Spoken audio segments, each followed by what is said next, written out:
রব্বুল আলামিন বলেন, ফাইদা জাআ আজালুহুম লা ইস্তাখিরুনা সাআ লা ইস্তাখিরুনা সাআতাও ওয়া লা ইস্তাকদিমুন। কার কথা? আর জোরে বলেন, বলেছেন কে? রব্বুল আলামিন বলে, বান্দা, মৃত্যুর যে নির্ধারিত সময় রয়েছে, তোমার মৃত্যুর যে নির্ধারিত সময় বেঁধে দেওয়া হয়েছে, ওই সময় থেকে এক চুল পরিমাণ, কিঞ্চিত পরিমাণ আগেও হবে না, আবার কিঞ্চিত পরিমাণ পরেও তোমার মৃত্যু হবে না। সুবহানাল্লাহ। মৃত্যু যে হবে এ ব্যাপারে কারো কোনো সন্দেহ আছে? কেউ আমরা পৃথিবীতে থাকতে পারবো? কুল্লু মান আলাইহা ফানি ওয়া ইয়াবকা ওয়াজহু রাব্বিকা যুল জালালি ওয়াল ইকরাম। রব্বুল আলামিন বলে, এই পৃথিবীর কেউ থাকতে পারবে না, এই পৃথিবীর কিছুই থাকবে না, থাকবেন শুধু একজন। আওয়াজ দিয়ে বলেন, তিনি কে? কেউ আমরা পৃথিবীতে থাকতে পারবো? কুল্লু নাফসিন যায়িকাতুল মাউত। প্রত্যেক প্রাণীকে একদিন মৃত্যুর স্বাদ গ্রহণ করতে হবে। কথাটা কার? প্রত্যেক প্রাণীকেই একদিন মৃত্যুর স্বাদ গ্রহণ করতে হবে। আপনি ধনী হন, গরিব হন, ছোট হন, বড় হন, ধলা হন, কালা হন, রাজা হন, প্রজা হন, কেউ এই মৃত্যু থেকে বাঁচতে পারবে? কেউ পেরেছে? আজকে আমরা ছুটছি তো ছুটছি, পৃথিবীর পিছনে, দুনিয়ার পিছনে ছুটছি। মৃত্যু যে হবে, মৃত্যু যে আসবে, মারা যে যাব, ওইটা আমরা বেমালুম ভুলেই গেছি। এজন্য মাঝে মধ্যে মৃত্যুর কথা স্মরণ করা, মাঝে মধ্যে কবরস্থানে যাওয়া। কবরস্থানে গেলে ওইখানে দেখবেন যে আপনার মতো ওই ব্যক্তিটাও শুয়ে আছে, সেও একদিন দুনিয়ার পিছনে এভাবেই ছুটেছিল। দুনিয়ার পিছনে ছুটতে ছুটতে তার সমস্ত সময়টা শুধু দুনিয়ার পিছনেই ব্যয় করছে, কিন্তু যখন সে কবরে শুয়ে আছে, সে কি কিছু নিয়ে যেতে পেরেছে? তার সাথে কিছুই গেছে? দুনিয়ার পিছনে ছুটা ওই লোকটা যেদিন মৃত্যুর কোলে ঢলে পড়েছে, সারা দুনিয়া থেকে তাকে মাহরুম করে 3 টুকরা কাপড় দিয়ে কবরের মধ্যে শুইয়ে দেওয়া হয়েছে, ঠিক কিনা? কিছুই তার সাথে যায় নাই, কিছুই সে নিয়ে যেতে পেরেছে? পারে নাই। এজন্য মৃত্যুর কথা স্মরণ করা। কবরস্থানে গেলে আপনি দেখবেন এখানে ওই লোকটা শুয়ে আছে, যে লোকটা দুনিয়ায় থাকা অবস্থায় তার ক্ষমতার দাপটে, তার অহংকারে তার পাশ দিয়ে যাওয়া যায় নাই, তার পাশে থাকা যায় নাই, তার সাথে কথা বলা যায় নাই। ওই অহংকার করা লোকটাই, ওই ক্ষমতার দাপট নিয়ে চলা লোকটাই, তার নিথর দেহটা এই কবরের মধ্যে পড়ে আছে, তাই না কথা? এজন্য মাঝে মধ্যে মৃত্যুর কথা স্মরণ করা। মৃত্যু এটা হচ্ছে আমাদের জীবনের চরম এক বাস্তবতার নাম। আমাদের সবার জীবনে মৃত্যু আসবে কি আসবে না? মৃত্যুর যে নির্ধারিত সময় রয়েছে, আমরা যে আয়াত তেলাওয়াত করেছি, আল্লাহ তাআলা এটাই বললেন যে, বান্দা, মৃত্যু এটা এক চরম বাস্তবতার নাম। আর ওই যে সময়টা আসবে, সেখান থেকে তোমার মৃত্যুর যে সময় নির্ধারিত করা হয়েছে, ওই সময় থেকে এক চুল পরিমাণ আগেও হবে না, আবার এক চুল পরিমাণ পরেও হবে না। সুবহানাল্লাহ। রব্বুল আলামিন বলেন, ফাইদা জাআ আজালুহুম লা ইস্তাখিরুনা সাআ লা ইস্তাখিরুনা সাআতাও ওয়া লা ইস্তাকদিমুন। কার কথা? আর জোরে বলেন, বলেছেন কে? রব্বুল আলামিন বলে, বান্দা, মৃত্যুর যে নির্ধারিত সময় রয়েছে, তোমার মৃত্যুর যে নির্ধারিত সময় বেঁধে দেওয়া হয়েছে, ওই সময় থেকে এক চুল পরিমাণ, কিঞ্চিত পরিমাণ আগেও হবে না, আবার কিঞ্চিত পরিমাণ পরেও তোমার মৃত্যু হবে না। সুবহানাল্লাহ। মৃত্যু যে হবে এ ব্যাপারে কারো কোনো সন্দেহ আছে? কেউ আমরা পৃথিবীতে থাকতে পারবো? কুল্লু মান আলাইহা ফানি ওয়া ইয়াবকা ওয়াজহু রাব্বিকা যুল জালালি ওয়াল ইকরাম। রব্বুল আলামিন বলে, এই পৃথিবীর কেউ থাকতে পারবে না, এই পৃথিবীর কিছুই থাকবে না, থাকবেন শুধু একজন। আওয়াজ দিয়ে বলেন, তিনি কে? কেউ আমরা পৃথিবীতে থাকতে পারবো? কুল্লু নাফসিন যায়িকাতুল মাউত। প্রত্যেক প্রাণীকে একদিন মৃত্যুর স্বাদ গ্রহণ করতে হবে। কথাটা কার? প্রত্যেক প্রাণীকেই একদিন মৃত্যুর স্বাদ গ্রহণ করতে হবে। আপনি ধনী হন, গরিব হন, ছোট হন, বড় হন, ধলা হন, কালা হন, রাজা হন, প্রজা হন, কেউ এই মৃত্যু থেকে বাঁচতে পারবে? কেউ পেরেছে? এই পৃথিবীতে আল্লাহ রাব্বুল আলামিনের সবচেয়ে প্রিয় বান্দা কারা? আম্বিয়া আলাইহিস সালাম, নবীদের চেয়ে প্রিয় কেউ কি আর আছে? এই পৃথিবীতে আল্লাহ রাব্বুল আলামিন সবচেয়ে বেশি যাদেরকে ভালোবেসেছেন ওনারা হচ্ছেন আম্বিয়া আলাইহিস সালাম। তো ওনারা এই পৃথিবীতে থাকতে পারছে? কোন নবী পারছে? তো আল্লাহর প্রিয় যারা, তাদের মৃত্যু যদি হয়, তাহলে আমরা তো আর ওই রকম প্রিয় না, আল্লাহর ইবাদতই ঠিকঠাক করতে পারি না, আমাদের মৃত্যু হবে কি হবে না? সব নবীর মৃত্যু হয়েছে কি হয় নাই? সবচেয়ে প্রথম মানব এই পৃথিবীতে যিনি এসেছেন তিনি কে? সৈয়দনা আদম আলাইহিস সালাম। উনি বেঁচে আছে? সৈয়দনা আদম আলাইহিস সালাম উনি ছিলেন জান্নাতের মধ্যে। আমরা পিছনে আলোচনা করেছি কি কারণে উনি পৃথিবীতে আসছিলেন। একটা ভুল করার কারণে পৃথিবীতে আসলেন। সেটা হচ্ছে আল্লাহ রাব্বুল আলামিন ওনাকে নিষিদ্ধ গাছের ফল খাওয়া নিষেধ করেছিল, ওই গাছটার কাছেও যেতে নিষেধ করেছিল, আর ওইটা খাওয়ার পর পৃথিবীতে আসছে। এবার বুঝে থাকলে বলেন, আদম আলাইহিস সালাম এই পৃথিবীতে থাকতে পারছে নাকি উনাকেও মৃত্যুবরণ করে চলে যেতে হয়েছে? আদমকে আল্লাহ নিজ হাতে বানালেন, উনাকে যত মায়া করে মহব্বত করে বানাইছে ওই রকম তার কাউরে বানাই নাই।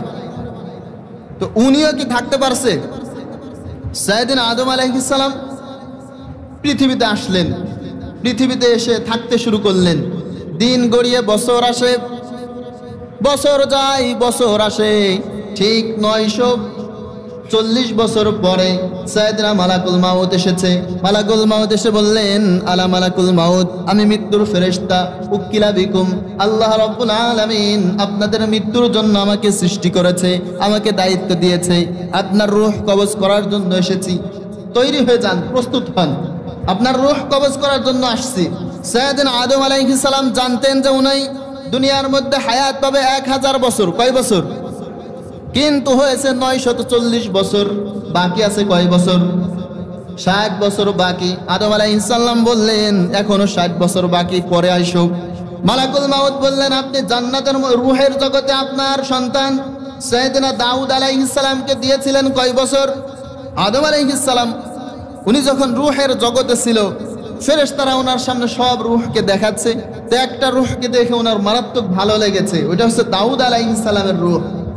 তো দাউদ আলাইহিস সালামের রূহ দেখার পর আল্লাহর কাছে বললেন, আল্লাহ এটাকে কত সুন্দর দেখা যায়, দুনিয়ায় হায়াত পাবে কত বছর? আল্লাহ রাব্বুল আলামিন বললেন, দুনিয়ায় হায়াত পাবে হচ্ছে 40 বছর। আদম আলাইহিস সালাম খুব মায়া করে বললেন যে আমার হায়াত থেকে 60 বছর তারে দিয়ে দেন। সুবহানাল্লাহ। দেখুন ওনার যে 1000 বছর হায়াত ছিল, ওইখানে 60 বছর চলে গেছে না? এবার মালাকুল মাউত এসে বলেছে, টাইম ইজ আপ, আপনার সময় শেষ, আপনাকে চলে যেতে হবে। সাইয়েদনা আদম আলাইহিস সালাম বলে, আমার সময় এখনো বাকি আছে 60 বছর। অর্থাৎ আদম আলাইহিস সালাম ভুলে গেছে। আদম আলাইহিস সালাম কি হয়েছে? ভুলে গেছে। আফাতুল ইলমি আন-নিসিয়া, মানুষের স্বভাব হচ্ছে ভুলে যাওয়া। আমরা বেমালুম ভুলে যাই, খাওয়ার পরেও কেউ খায় নাই। আবার আমাদের নেতারাও ভুলে যায়, নির্বাচনের আগে বলে সব দিব, যা লাগবে সব দেব, নির্বাচনের পরে আর কোনো খোঁজ খবর নাই, ঠিক কিনা? আগে বলে সব দেব, যা লাগবে তাই দেব, নির্বাচনের পরে কোনো খোঁজ নাই। নাসিয়া আদম ফানাসিয়া বানু, আদম আলাইহিস সালাম ভুলে গেলেন, আমরাও ভুলে যাই, ঠিক কিনা?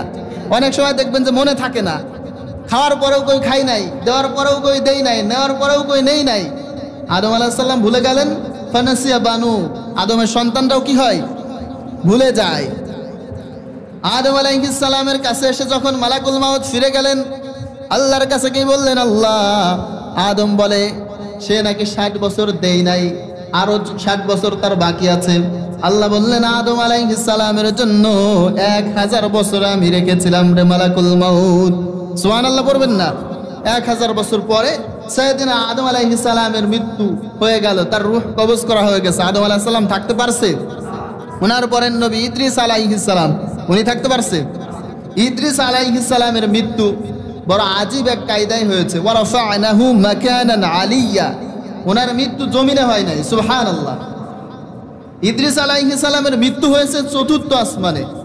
ওয়া রাফা'নাহু মাকানান আলিয়্যা, জমিনের মধ্যে ওনার মৃত্যু হয় নাই। ইদ্রিস আলাইহিস সালাম মৃত্যুকে বড় ভয় পায়। উনি ভাবলেন যে আসমানের নিচে আর জমিনের উপরে এর মধ্যেই তো মৃত্যু হয় মানুষের, তাই না কথা? তো উনি ভাবছে আমি যদি আসমানের উপরে উঠতে পারি তাহলে ওইখানে তার মৃত্যু নাই, আল বিদায়া ওয়ান নিহার মধ্যে ওনার মৃত্যুর ঘটনা এসেছে। ইদ্রিস আলাইহিস সালাম একজন ফেরেশতার সাথে বন্ধুত্ব করলেন, মানে ওনার চিন্তা হচ্ছে মৃত্যু হয় দুনিয়ায়, আমি যদি এই দুনিয়া টপকায় আসমানে যেতে পারি তাইলে তার মৃত্যু নাই। এক ফেরেশতার সাথে বন্ধুত্ব করলেন, তারে পড়ায় বললেন যে আমি আসমানে যেতে চাই। ওই ফেরেশতা বলল যে আসমানে তো পিপলের এন্ট্রি নিষেধ, মানুষের ওইখানে যাওয়া নিষেধ, ওটা তো একদম নির্ধারিত এরিয়া, আর্মি ক্যাম্পের মধ্যে সবাই যাইতে পারে, ওইখানে লেখাই থাকে নো এন্ট্রি। তো আসমানে ওইখানে তো মানুষের যাওয়া নিষেধ। তো ওই ফেরেশতা বললেন যে না, এটা সম্ভব না।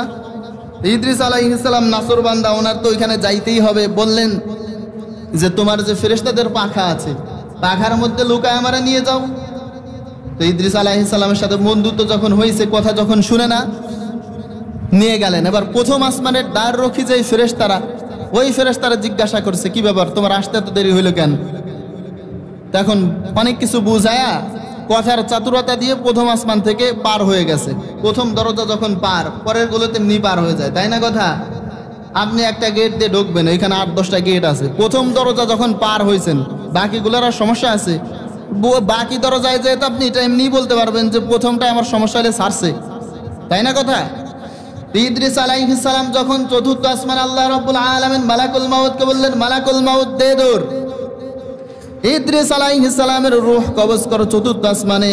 মালাকুল মাউত বললেন আপনার নবী ইদ্রিস থাকে দুনিয়ায়, চতুর্থ আসমানে কোথায় পাবো? আল্লাহ বললেন কথা নাই, দৌড় দে, চতুর্থ আসমানে যা, ওইখানে ইদ্রিসকে পাওয়া যাবে। ওই ফেরেশতার সঙ্গে ওই ফেরেশতার সঙ্গে মালাকুল মাউতের দেখা হলো। দেখা হওয়ার পরে ওই ফেরেশতা যখন মালাকুল মাউতের সঙ্গে কথা কয়, ইদ্রিস আলাইহিস সালাম বললেন আপনি তার কাছে একটু জিজ্ঞাসা করেন না ইদ্রিসের মৃত্যু কখন হবে? জিজ্ঞাসা করতে বলতেছে, একটু জিজ্ঞাসা করেন না ইদ্রিসের মৃত্যু কখন হবে, দেখেন তো। মালাকুল মাউত বলে হাই হাই, টাইম তো শেষ, ইদ্রিসের মৃত্যু তো এখনই হবে। ইদ্রিস আলাইহিস সালামের মৃত্যু হয়ে যাবে এখন। ওই যে যেই ফেরেশতার সঙ্গে বন্ধুত্ব করেছিল, কিছুক্ষণ পর দেখতে পেলেন তার যে পাখা ছিল, ওই পাখার মধ্যে ইদ্রিস আলাইহিস সালাম মৃত্যুবরণ করেছে। আল্লাহু আকবার। ইদ্রিস আলাইহিস সালামের মৃত্যু দুনিয়ায় হয় নাই, চতুর্থ আসমানে ওনার মৃত্যু হয়েছে। অর্থাৎ দুনিয়া থেকে জমিন থেকে আসমানে ওঠার পরে ওইখানে বাঁচতে পারছে, মৃত্যু থেকে রেহাই পাইছে। এরপরে সাইয়েদনা সুলাইমান আলাইহিস সালাম, ওনার তো মৃত্যু হয় নাই। সুলাইমান আলাইহিস সালাম সারা পৃথিবীর রাজত্ব করেছে, সারা দুনিয়াটা শাসন করেছে। ওনার কথা সমুদ্রের প্রাণীরা শুনতো, আকাশের পাখিরা শুনতো, সব কিছু, জিনেরা পর্যন্ত ওনার শাসন মানত, ওনার কথা শুনতো। সুলাইমান আলাইহিস সালাম মালাকুল মাউতকে বলেছে মৃত্যুর আগে মৃত্যুর আগে একটু পরিমাণ সময় যখন থাকে তখন আমারে বলবা, আমার একটা কাজ আছে। মালাকুল মাউত আসলো, এসে বলল সুলাইমান টাইম ইজ আপ, সময় শেষ, মৃত্যু হবে আপনার, কি করবেন করেন, সময় শেষ, অল্প পরিমাণ সময় আছে। সুলাইমান আলাইহিস সালাম ওনার কথা যে জিনেরা শুনতো, জিনেদেরকে ডাকলেন, সব জিনেদেরকে ডেকে বললেন বিশাল বড় একটা প্রজেক্ট আছে, কাজ শুরু করা লাগবে। সুলাইমান আলাইহিস সালাম আর কিছু জিনদেরকে বললেন গ্লাস ফিটিং করে একটা ঘর বানাও। ওই ঘরের মধ্যে ঢুকলেন, ওই ঘরের কোনো দরজা নাই, ভিতরে আলো বাতাস কিছুই যায় না, ভিতরে বাতাস ঢুকতে পারে না। সুলাইমান আলাইহিস সালাম লাঠি নিয়ে দাঁড়িয়ে থাকলেন, আর ওই জিনদেরকে বললেন বিশাল বড় একটা প্রজেক্ট আছে, একটা মসজিদ নির্মাণ করো। বাকি জিনেরা মসজিদ নির্মাণ করে, এই দিক দিয়ে গ্লাস ফিটিং করা রুমের মধ্যে সুলাইমান আলাইহিস সালামের মৃত্যু হয়ে গেছে, কিন্তু ওই যে আলো বাতাসটা ঢুকে না, লাঠি ধরে দাঁড়ায় আছে। জিনেরা বড় দুষ্টু ছিল, ওরা সরাসরি নজরদারিতায় না রাখলে, না দেখলে কাজ করতো না। তো তারা দেখতেছে বস তো দাঁড়ায় আছে, কাজ করা বাদ দেওয়া যাবে? কাজ করতেছে। সুলাইমান আলাইহিস সালাম যখন ওই লাঠিটা থেকে পড়ে গেলেন ধবাস করে, জিনেরা দেখলো হাই হাই, কাজ করছি খালি খালি এতদিন। অর্থাৎ সুলাইমান আলাইহিস সালাম থাকতে পারছে, এরপরে মুসা আলাইহিস সালাম উনি থাকতে পারছে, উনিও মরবে। উনি তো খালি মারে, উনি কি করে? খালি মারে। ফেরাউনের বাবুসিরে এক থাপ্পড় দিয়েছে, দুনিয়া থেকে বিদায়। এক থাপ্পড় দেওয়ার পরে কি, এক থাপ্পড়ে দুনিয়া থেকে বাবুচি শেষ। মালাকুল মাউত সাইয়েদনা মুসা আলাইহিস সালামের কাছে এসে বললেন আনা মালাকুল মাউত উখিলা বিকুম, আমি মালাকুল মাউত, আপনার রূহ কবজ করার জন্য আসছি। সাইয়েদনা মুসা আলাইহিস সালাম দেখলেন দিব্য একটা মানুষ দাঁড়ায় আছে, দিব্য একটা মানুষ দাঁড়ায় আছে, আর সালামও দেয় নাই। বলছেন কি কয়? বলছে আপনার রূহ কবজ করার জন্য আসছি, বলছে কাছে আয়। মালাকুল মাউত দেখলেন মুসা আলাইহিস সালাম বড় গরম। মালাকুল মাউত দেখছে আমারে দেখলে সবাই দেয় দৌড়, আজকে মনে হয় আমারে দিতে হবে দৌড়। বলছে কাছে আয়। কাছে আসলেন, মারলেন একটা থাপ্পড় মারলেন। বুখারীর বর্ণনা ফাসাক্কাহু ফাফাকুয়া আইনা, এক থাপ্পড় দিতে চোখ নাই। আল্লাহু আকবার। দৌড় দিয়ে চলে গেলেন আল্লাহর কাছে। আল্লাহ রাব্বুল আলামিন বললেন, ও মুসা, একটা গরুর পিঠের মধ্যে হাত রেখে দাও। গরুর পিঠের মধ্যে হাত রেখে দিলেন, আর বললেন মুসা, তোমার হাতের নিচে যত পশম, প্রত্যেকটা পশমের বিনিময়ে তোমাকে 1 বছর করে হায়াত দিয়ে দিলাম। মুসা আলাইহিস সালাম বড় চালাক নবী। বলেন, আল্লাহ এই যে এক্সট্রা হায়াত দিলেন, এই হায়াতের পরে কি হবে? এক্সট্রা যে হায়াত দিলেন এরপরে কি হবে? আল্লাহ রাব্বুল আলামিন বললেন, মুসা সুম্মাল মাউত, এরপরে তো মরতেই হবে। মুসা আলাইহিস সালাম বললেন, আল-আন, আল্লাহ থাকতে চাই না, এরপরে যদি মরতেই হয় তাহলে আর দেরি কেন, আমি আপনার কাছে চলে যেতে চাই। সুবহানাল্লাহ। মুসা আলাইহিস সালাম থাকতে পারছে? সর্বশেষ নবী আল্লাহর নবী জনাব মুহাম্মদুর রাসূলুল্লাহ সাল্লাল্লাহু আলাইহি সাল্লাম, উনি থাকতে পারছে? এটা বুঝাচ্ছি যে মৃত্যু এটা চরম এক বাস্তবতার নাম। মৃত্যু আমাদের হবেই। এটা থেকে কেউ রেহাই পাবো? এটা থেকে কেউ বাঁচতে পারবো? মারা যেতে হবে, চলে যেতে হবে, কেউ থাকতে পারবো না।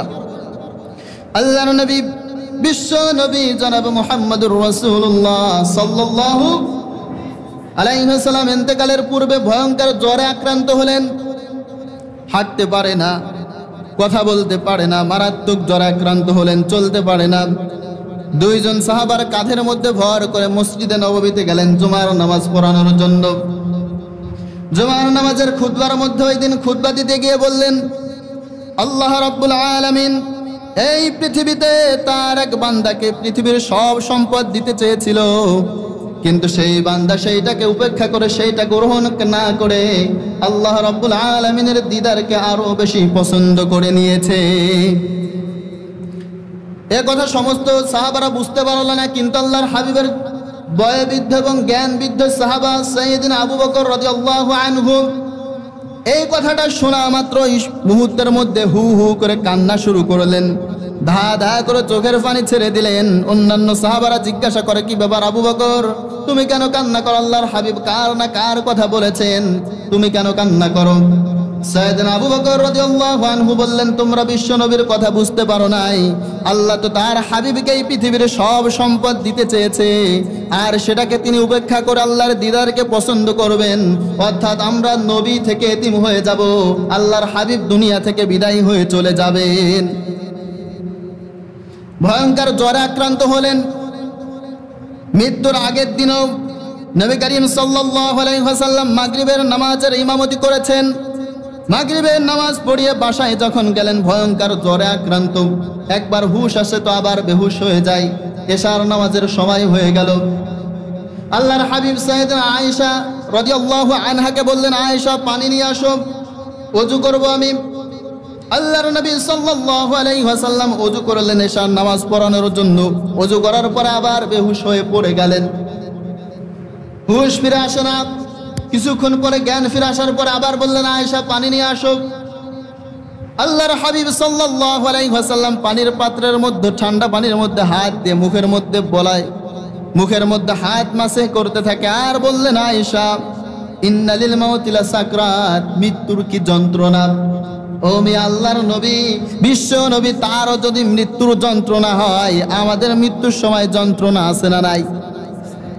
ভয়ঙ্কর যন্ত্রণা। জাবের রাদিয়াল্লাহু আনহু থেকে বর্ণনা হয়েছে হাদিস, বিশ্বনবী জনাব মুহাম্মদুর রাসূলুল্লাহ সাল্লাল্লাহু আলাইহি ওয়াসাল্লাম বলে, একটা জীবন্ত ছাগলের চামড়া যখন ছুলে ফেলা হয়, জীবন্ত পশু, এই পশুর চামড়া ছুলে ফেলার সময় যতটা না যন্ত্রণা অনুভব হয়, মৃত্যুর যন্ত্রণা এর চেয়েও 1000 গুণ বেশি। মৃত্যুর যন্ত্রণা কি? এর চেয়েও 1000 গুণ বেশি। আল্লাহর হাবিব সাল্লাল্লাহু আলাইহি ওয়াসাল্লাম আবার বেহুশ হয়ে গেলেন, হুশে ফিরে আসে না। কিছুক্ষণ পর জ্ঞান ফিরে আসার পরে বললেন, আয়েশা এখন কোন সময়? আয়েশা রাদিয়াল্লাহু আনহা বললেন, এশার নামাজের সময় হয়ে গেছে। এশার নামাজের সময় যখন হয়ে গেল, আয়েশা রাদিয়াল্লাহু আনহাকে বিশ্বনবী বললেন, আয়েশা মসজিদে নববীতে খবর দাও, আবু বকর রাদিয়াল্লাহু আনহুকে গিয়ে বলো সে যেন এশার নামাজের ইমামতি করে। যায় নামাজে কেউ দাঁড়ায় না। ও মিয়া, বিশ্বনবীর যায় নামাজে দাঁড়াবে এটা কি সাধারণ ব্যাপার নাকি? আবু বকর রাদিয়াল্লাহু আনহু অনুমতি পেয়ে নামাজের মধ্যে দাঁড়ানোর পরে আবু বকর রাদিয়াল্লাহু আনহু নিজেও নামাজের মধ্যে কান্না করছে, চোখ দিয়ে ধা ধা করে পানি পড়ছে। পিছনে যেই সাহাবা ছিল ওনারাও কান্না করছে। সাহাবাদের বুঝতে দেরি নাই, আল্লাহর নবী বিশ্ব নবী জনাবে মুহাম্মদুর রাসূলুল্লাহ সাল্লাল্লাহু আলাইহি ওয়াসাল্লামের জায়নামাজে যেহেতু আবু বকর দাঁড়িয়েছে, অর্থাৎ বিশ্ব নবী থেকে আমরা মাহরুম হয়ে যাব। বিশ্ব নবীর পিছনে নামাজ পড়া আর আমাদের কিসমতে হবে না। আল্লাহু আকবার। বিশ্ব নবী জনাবে মুহাম্মদুর রাসূলুল্লাহ সাল্লাল্লাহু আলাইহি ওয়াসাল্লামের হুঁশ ফিরে আসলো। আয়েশা রাদিয়াল্লাহু আনহুকে জিজ্ঞাসা করলেন, মসজিদে নববীতে কি চলে? আয়েশা রাদিয়াল্লাহু আনহা বললেন, আপনি অজ্ঞান হয়ে যাওয়ার কারণে, বেহুশ হয়ে যাওয়ার কারণে আমার বাবার ইমামতিতে সমস্ত সাহাবারা নামাজ আদায় করেছেন। আল্লাহর হাবিব বললেন, মসজিদে নববীর দিকের দরজাটা একটু খুলে দাও। মসজিদে নববীর দিকের জানালাটা খুলে দেওয়া হলো। আল্লাহর হাবিব সাল্লাল্লাহু আলাইহি ওয়াসাল্লাম জানালা দিয়ে মসজিদে নববীর নামাজের দৃশ্য দেখে আর চোখ দিয়ে ধা ধা করে পানি ছাড়ছেন। আয়েশা রাদিয়াল্লাহু আনহা জিজ্ঞাসা করলেন, ও গো নবীজি, নামাজের দৃশ্য দেখেন, কান্না কেন করেন? বিশ্বনবী বললেন, আয়েশা গো, এটা কোনো দুঃখের কান্না না, এইটা কোনো কষ্টের কান্না না, এইটা আমার আনন্দের কান্না। এই নামাজের দৃশ্য কায়েম করতে যে উহুদের ময়দানে দাঁত আমার ভেঙেছিল, এই নামাজের দৃশ্য কায়েম করতে যে তায়েফের ময়দানে বহু রক্ত আমার ঝরেছে। আজকে যখন নামাজের দৃশ্য দেখছি, আমার কাছে মনে হয় কিয়ামত পর্যন্ত আমার উম্মতদের মধ্য থেকে একটা দল তারা এই নামাজের দৃশ্যকে ধরে রাখবে। আল্লাহ যেন ওই কাতার আমাদেরকে রাখেন, পড়ে না আমিন। নামাজ থেকে আজকে গাফেল আমরা। প্রত্যেকটা সময় বিভিন্ন অজুহাতে আমাদের নামাজ ছুটে যায়, বেমালুম ছুটে যাচ্ছে। জুমার সময় আসছি জুমার নামাজ আদায় করার জন্য, এরপরে দেখবেন যে কিছু মানুষ আসে একেবারে জামাতের আগে, আসরের সময় খোঁজ খবর নাই। এ কথা দিয়ে আপনি কি বুঝেন? আল্লাহর হাবিব সাল্লাল্লাহু আলাইহি সাল্লাম যে বলে ওনার উম্মতদের মধ্যে একটা দল থাকবে যারা কিয়ামত পর্যন্ত এই নামাজের দৃশ্যকে ধরে রাখবে। আপনি কি ওই কাতারে থাকতে পারছেন? ভাবেন একটু। রাতের বেলায় যখন ঘুমান বালিশে মাথা দিয়ে ভাববেন যে ওই যে নবীজি যে দলের কথা বললো, ওই দলের মধ্যে আমি আসি, আমি কি আসি? আমরা কোনো মানুষ যদি বেহায়া হয় তাহলে বলি না এ হলো একেবারে নির্লজ্জ মানুষ, এরকম বলি না আমরা? এর কোনো লজ্জা নাই। তো নির্লজ্জ আপনি দেখবেন মসজিদে আসে, মসজিদে আসে যখন দেখবেন যে এই লোকটা নামাজ পড়ে নাই, আল্লাহর জমিনের উপরে আসমানের নিচে এর চেয়ে বড় নির্লজ্জ কোনো মানুষ নাই। যে নামাজ পড়তে পারে না এই পৃথিবীতে, এর চেয়ে বড় নির্লজ্জ মানুষ আর একটাও নাই। এ লজ্জা ছাড়া, এর কোনো লজ্জা নাই। একটা কুত্তারও যে লজ্জা আছে যে নামাজ পড়ে না, তার ওইটুকু লজ্জা নাই। একটা কুত্তারও যে দাম আছে যে নামাজ পড়ে না, তার ওইটুকু দাম নাই। আল্লাহর অবাধ্য যে, তার ওই পশুর চেয়ে নিকৃষ্ট। আল্লাহ তাআলা তো বলে উলাইকা কাল আনআম বাল হুম আদাল, এটা হইতেছে পশুর চেয়ে অধম। তো এটা দেখবেন মসজিদে আইসা মাঝে মধ্যে খোঁজ নেবেন, খোঁজ নিয়ে দেখবেন যে কোনটায় নামাজ পড়ার পরে না। ওই যে দেখবেন যে এটা কুত্তর চেয়ে খারাপ, এটা বলা যায়। আল্লাহ নিজে বলছে, আল্লাহ তাআলা নিজে বলে যে উলাইকা কাল আনআম বাল হুম আদাল, যে নামাজ পড়ে না বলে কুত্তার চেয়ে খারাপ। ওই যে চতুষ্পদে জানোয়ার শূকর আছে, শূকরের চেয়ে খারাপ। কথা খারাপ লাগলে ওটাই বাস্তব। কারণ যে পশু, আল্লাহ তাআলা তাকে যে কাজ দিয়েছে ওইটা করে। কুত্তারে খাবার দেবেন, খাবার দেওয়ার পরে রাত্রে বেলায় যখন উঠবেন দেখবেন যে পৃথিবীর সব ঘুমায় পড়ছে, ও জায়গায় জায়গায় আপনার পাহারা দিতেছে। দেয় কি দেয় না? কারণ ও মালিকের আনুগত্য করে। কিন্তু আপনি তো তার চেয়ে খারাপ, মালিকের আনুগত্য করতে পারেন না আপনি। সারা দিনে আল্লাহ তাআলা আপনাকে 5 বার নামাজ পড়ার কথা বলছে, আপনি এটা করতে পারেন না, তো ও তো করে। কুত্তা তার মালিকের অনুসরণ করতেছে, আনুগত্য করতেছে, কিন্তু আপনি তো পারলেন না। এর চেয়ে বেশি আর কিছু কওয়া যায়? এর চেয়ে বেশি কিছু বলা যায়? এরপরেও যদি আপনি না বুঝেন তাহলে আপনারা কিভাবে বোঝানো হবে, কিভাবে আপনারা বোঝানো যায়? এ কথাও যদি আপনি না বুঝেন তাহলে আপনারা আর কি দিয়ে বোঝানো যায়? আল্লাহ তাআলা কিছু মানুষের অন্তরের মধ্যে মোহর মারে দিছে, তালা মারে দিছে। এই ঘরের দরজায় যদি তালা মারা থাকে তাহলে ভিতরে আপনি আসতে পারবেন? তো কিছু মানুষের অন্তর আল্লাহ মারছে তালা। তো ওই তালা মারার পরে আমি যেটা বলতেছি এটা ওই তালা ভেদ করে তো ভিতরে যাইতেছে না। এইটা শোনার পরে আপনি যে নামাজ পড়তেছেন না, আপনার অবস্থান তো আমি বললাম, এটা শোনার পরেও যদি আপনারা মসজিদে না পাওয়া যায়, আপনারা নামাজে যায় নামাজে না পাওয়া যায়, তাহলে আপনি বোঝেন আল্লাহ আপনার অন্তরে তালা মারছে, আপনার অন্তরে তালাবদ্ধ হয়ে আছে। আপনি এটা বুঝেন না যে আল্লাহ আপনার পশুর চেয়ে নিকৃষ্ট বলছে, তাহলে আপনার অন্তরে তালা মারা ছাড়া আর কি হয়ে আছে? আপনার অজুহাতের শেষ নাই, সারাদিনে 5 ওয়াক্ত নামাজ পড়বেন আপনি, কিন্তু আপনি পারেন না। ফজরের সময় দেখা যায় আপনার ঘুম ভাঙতেছে না, জোহর আপনার কাজে চলে যায়, আসর খেলায় চলে যেতেছে, মাগরিবের সময় দোকানে আড্ডা আপনি ঠিকই দিতে পারতেছেন, কিন্তু আপনি নামাজ আসতেছেন না।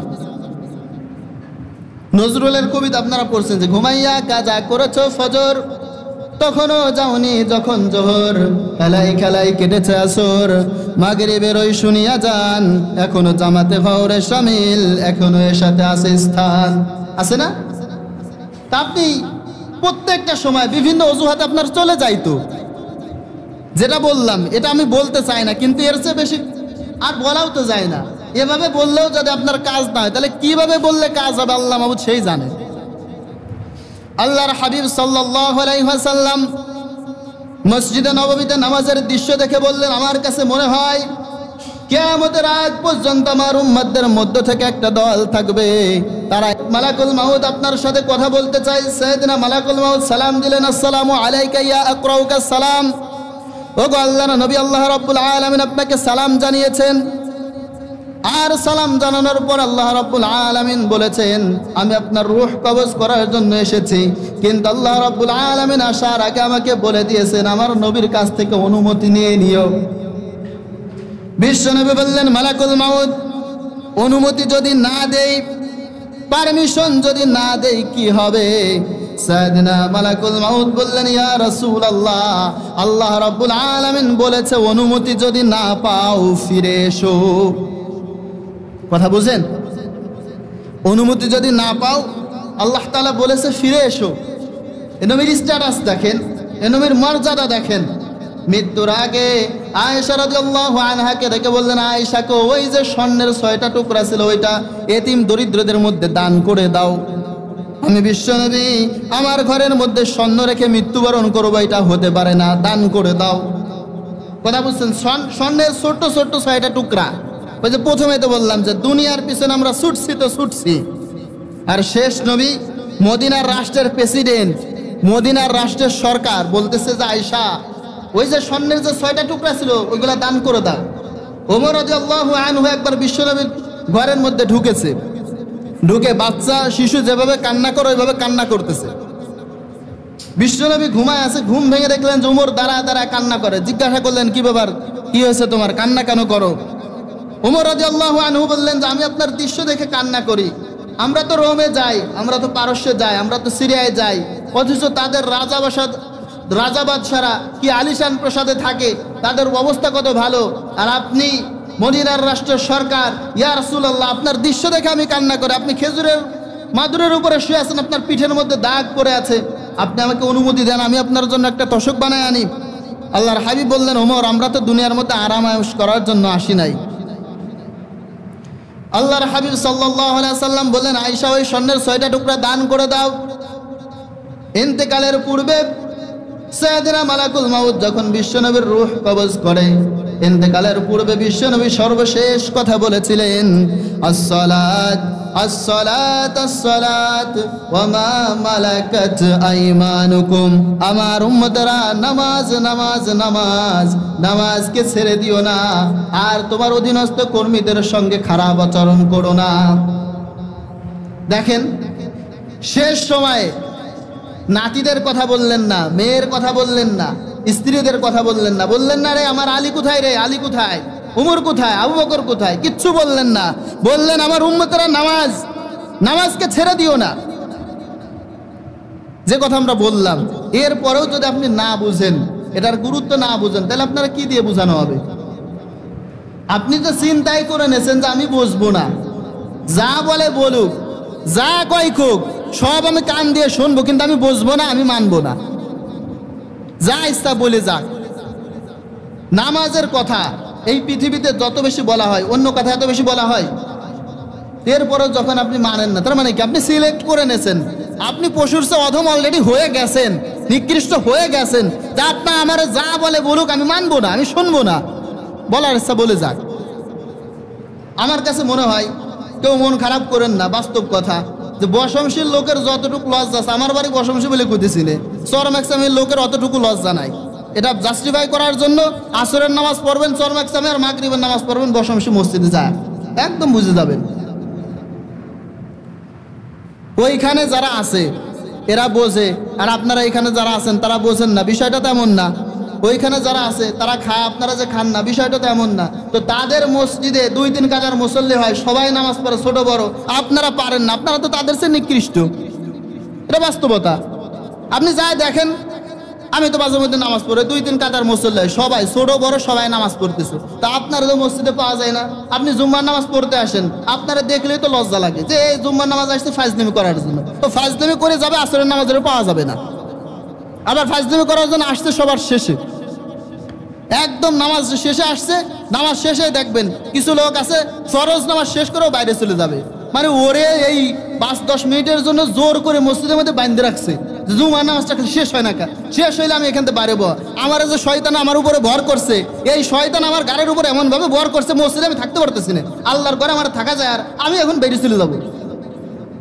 হ্যাঁ দেখেন নামাজ শেষ হোক, শেষ হওয়ার পরে দেখবেন যে সুন্নাত না পড়ে পিছনে 2 কাতার মানুষ খালি, মানে কি, মানে ওরে শয়তান এমন ভর করছে, ও আর মসজিদে থাকতে পারতেছে না, ও নামাজ শেষে তাড়াতাড়ি কেমনে বেরোনো যায় সে চিন্তা করতেছে। এখনো কিছু লোক ভাবতেছে কি এত কথা কওয়া লাগে, তাড়াতাড়ি নামাজ পড়া দিক, আমি যাবো তো, আমি তো যাবো, আমার দোকানে যা বসতে হবে, আমি সিনেমা দেখবো, মুরব্বী মানুষ, তার দাড়ি পেকে শেষ, আজ এক ঠ্যাং চলে গেছে কবরের মধ্যে, ও যায় আহা করে সিনেমা দেখে। ওরে যখন থাকার কথা মসজিদে, ও চিন্তা করে তাড়াতাড়ি নামাজ শেষ হয় না, কারে এত দেরি করে, 1:30 বাজে গেল, জামাতের সময় পার, ওর চিন্তা হলো তাড়াতাড়ি আমার এইখান থেকে বেরোতে হবে। এর চেয়ে বেশি আর বলা যায় না, যা বলতেছি এর চেয়ে বেশি আর বলা যায় না, একটু বুঝেন, একটু চিন্তা করেন, কারণ এখানে দায়িত্ব তো আমাদের দিচ্ছেন বলার জন্য, বোঝানোর জন্য। দায়িত্ব কিভাবে পালন করবো আল্লাহ মাহবুদ সেই জানে, না জানে আপনাদের জন্য ধরা খাই কিনা। আল্লাহ রাব্বুল আলামিন আমাদের সবাইকে বোঝার তৌফিক দান করুক, করে আমিন। আল্লাহ রাব্বুল আলামিন আমাদের সবাইকে নামাজি বানাক, করে আমিন।